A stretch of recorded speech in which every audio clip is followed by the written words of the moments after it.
Hey YouTube, what's going on? This is Nate here. It is Thursday, October 20th, so we'll kick off Thursday Thoughts today by talking about two recently announced smartphones.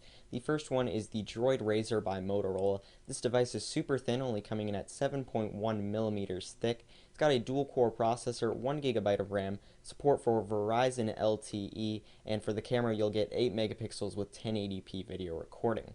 On the other hand, we've got the Samsung Galaxy Nexus. This is the first smartphone to be shipping with the new Android 4.0 ice cream sandwich. It's got a dual-core processor, gig of RAM, and it's got a massive 4.65-inch display with a Super AMOLED HD resolution. Next, we've got an 8 megapixel, only a 5 megapixel camera with 1080p video recording. So these are two great devices coming here in the near future. So if you're a fan of Android, you may want to look into picking one of these devices up. Next up, we'll talk about Steve Jobs. So this week, Apple hosted an event in order to celebrate his life, in which Tim Cook, Al Gore, and a couple other speakers were present. Additionally, Coldplay was able to play some music at the end of the event as well. Apple retail stores did close down for a couple of hours in order to see this event live.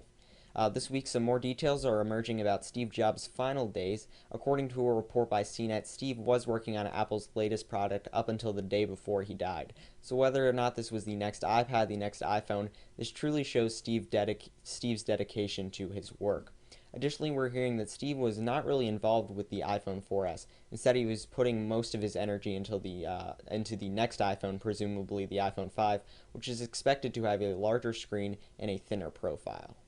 This week, Apple leaked out clues to an upcoming MacBook Pro refresh on their online store. If you typed in the search term MacBook Pro, a placeholder came up for new MacBook Pro memory. This item would be says it was shipping in November, so this possibly hints at a new MacBook Pro refresh coming in the next couple of weeks. This week, Apple announced that they sold 4 million iPhone 4Ss in the first 3 days of launch. You compare this to the 1.7 million that they sold with the iPhone 4, and they definitely have come a long way. So since the launch of the iPhone 4S, a lot of people have had time to get their hands on Siri now, and it appears that Apple is giving hints to new updates that will be coming to Siri in the future. For example, if you tell Siri to make a voice memo, it will respond telling you that it currently doesn't have the ability to do that, so it possibly hints that Apple will integrate that feature in the near future. So I think we've got a lot of exciting stuff to see with Siri, because Apple's definitely got a lot of potential to make this software much more advanced.